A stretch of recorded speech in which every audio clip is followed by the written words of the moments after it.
Welcome to remix king channel. క్రొయేషియాలో కొన్నేళ్ల కిందట జరిగిన సంఘటన సోషల్ మీడియాలో తరచూ చక్కర్లు కొడుతోంది.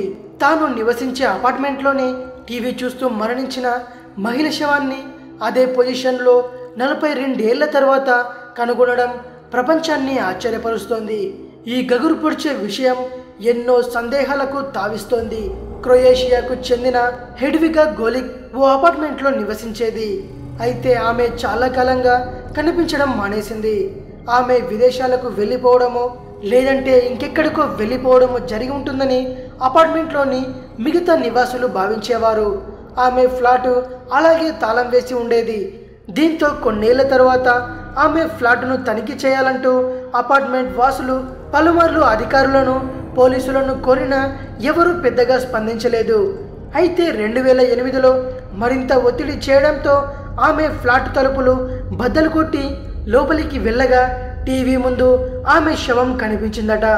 ఆమెను అపార్ట్మెంట్ వాసులు చివరిసారిగా 1966లో చూశారట. అంటే 42 ఏళ్లుగా ఆమె శవం అక్కడే ఇంట్లోనే ఉందన్నమాట. అయితే ఈ ఘటనపై ఎన్నో అనుమానాలు వినిపిస్తున్నాయి. ఇంట్లోనే శవమైతే మిగతా వారికి దుర్వాసన రాకపోవడం ఏంటన్నది ప్రధాన ప్రశ్న. ఇంకో విషయం ఏంటంటే ఆమె శవం టీవీ ముందు లేదని బెడ్లో ఉందని కూడా ఒక వాదన ఉంది.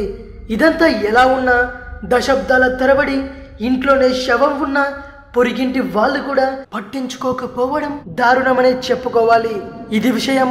మరిన్ని మిస్టరీ వీడియోస్ కోసం రీమిక్స్ కింగ్ ఛానల్ని సబ్స్క్రైబ్ చేయండి. మరో వీడియోతో మీ ముందుకు వస్తాను. అంతవరకు సెలవు.